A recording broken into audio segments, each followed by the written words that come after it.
अस्सलाम वालेकुम dear students, मैं हूं काशिफ तनवीर और डिड मीडिया यूट्यूब चैनल पर हम आपको खुशामदीद कहते हैं। तो आप लोगों के लिए इतनी ज़्यादा मेहनत की जाती है, अच्छी अच्छी वीडियोस बड़ी रिसर्च के बाद आप लोगों के साथ शेयर की जाती हैं। तो आप लोगों से रिक्वेस्ट है कि चैनल को ज़रूर सब्सक्राइब करें और आगे भी अपने दोस्तों के साथ इसको शेयर किया करें।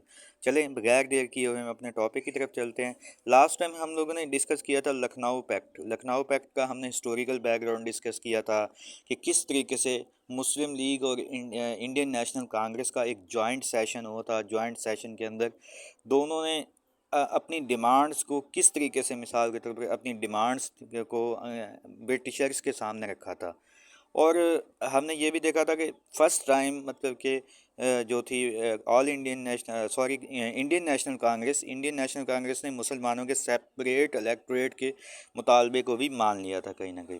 अब देखते हैं चले हम कि वो डिमांड्स कौन कौन सी थी जो कि मुसलमानों ने उसके अंग्रेज़ों यानी कि मुस्लिम लीग और कांग्रेस ने अंग्रेज़ों के सामने रखी थी।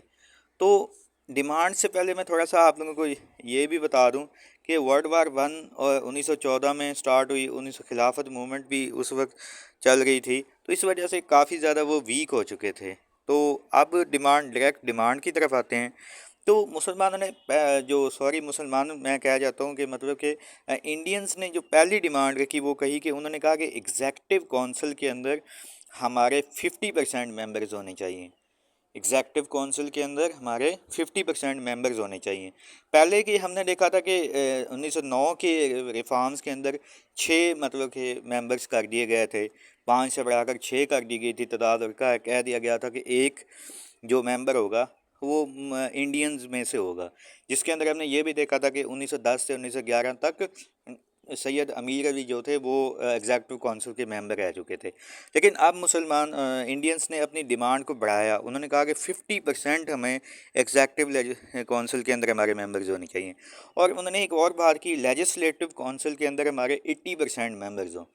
पहले उनके पास 60 में से 6 टोटल सीट्स लेजिस्लेटिव काउंसिल की 1909 के अगर एक्ट की बात की जाए तो वो 60 थी, जिनमें से 27 सीट्स जो थी वो इंडियंस के पास थी। अब उन्होंने कहा कि एक तो 80% सीट्स लेजिस्लेटिव काउंसिल के पास, लेजिस्लेटिव काउंसिल में इंडियंस की मखसूस कर दी जाए और इनमें से इनको डिसीजन मेकिंग पावर भी दे दी जाए। मतलब ये कि वो अगर कोई डिसीजन लेना चाह रहे हैं, कोई अमेंडमेंट करवाना चाह रहे हैं किसी किस्म की, तो वो भी उनको पावर दे दी जाए।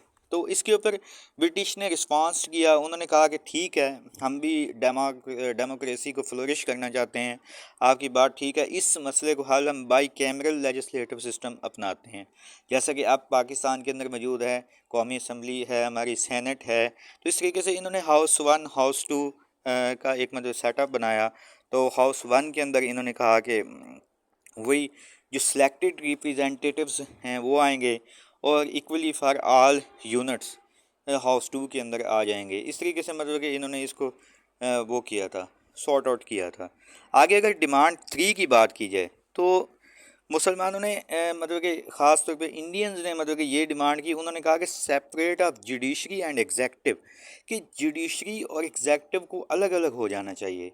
तो इसकी मैं आपको डे स्टूडेंट्स थोड़ा सा मैं आपको मतलब कि इसकी स्ट्रक्चर के बारे में बताता हूँ कि सेंटर का जो गवर्नर जनरल होता है, कौन सा, सेंटर का जो गवर्नर जनरल होता है, सेंटर के गवर्नर जनरल के बाद 2 ओहदे होते हैं। नीचे उसकी 2 काउंसिल्स होती हैं, एक एग्जेक्टिव काउंसिल होती है, दूसरी लेजिस्लेटिव काउंसिल होती है। और जो सेंटर का ही गवर्नर जनरल होता है ये प्रोवेंस को गवर्नर जनरल को भी मुंतखब करता है। प्रोवेंस का जो गवर्नर जनरल होता है उसके पास भी 2 ओहदे होते हैं, एग्जेक्टिव काउंसिल और लेजिस्लेटिव काउंसिल। अब प्रोवेंस लेवल के ऊपर उस वक्त होती है हाई कोर्ट, मतलब कि फेडरल लेवल के ऊपर कोई अदालत नहीं मौजूद होती। प्रोवेंस लेवल के ऊपर उस वक्त हाई कोर्ट मौजूद होती है। अब हाई कोर्ट का जज एट अ टाइम मतलब कि वो हाई कोर्ट के अंदर भी फैसले कर रहा होता है और इसके साथ साथ वो एग्जेक्टिव काउंसिल के अंदर भी, एग्जेक्टिव काउंसिल के यानी कि अंदर भी वो काम कर रहा होता है। मतलब कि एट अ टाइम वो हाई कोर्ट का भी जज होता है और एग्जेक्टिव काउंसिल के अंदर भी प्रोवेंस के गवर्नर जनरल के साथ मिलकर अपने यानी कि काम को कर रहा होता है। उन्होंने मतलब कि मुसलमानों ने ये डिमांड रखी थी कि इनको अलग कर दिया जाए, एग्जेक्टिव काउंसिल और लेजिस्लेटिव काउंसिल के एग्जेक्टिव काउंसिल और प्रोवेंस के मतलब कि इनको आपस में सेपरेट कर दिया जाए। इसका फ़ायदा ये था कि ताकि नए नए जॉब्स की अपॉर्चुनिटीज़ पैदा हो सकें। एक ही शख्स को अगर आप दो दो ओहदे देना शुरू कर देंगे तो किस तरीके से आप जो है निज़ाम को बेहतर अंदाज से चला सकते हैं। एक उन्होंने डिमांड नंबर 4 जो उन्होंने पेश की वो थी प्रोवेंशनल ऑटोनॉमी होनी चाहिए, सूबाई खुद मुख्तारी होनी चाहिए इंडियंस को ख़ास तौर पर। और उन्होंने एक बड़ी ज़बरदस्त डिमांड भी यहाँ पे की। उन्होंने कहा कि इंडियंस के जो प्रोवेंस लेवल के ऊपर ख़ास तौर पर गवर्नर जनरल होता है, प्रोवेंस लेवल के गवर्नर जनरल को कौन इलेक्ट करेगा? इसको इलेक्ट करेगा जो आम लोग हैं, इंडियंस इलेक्ट करें। मतलब कि पहले जो प्रोवेंस लेवल के गवर्नर जनरल को वो इलेक्ट करता था, सेंटर का गवर्नर जनरल होता था।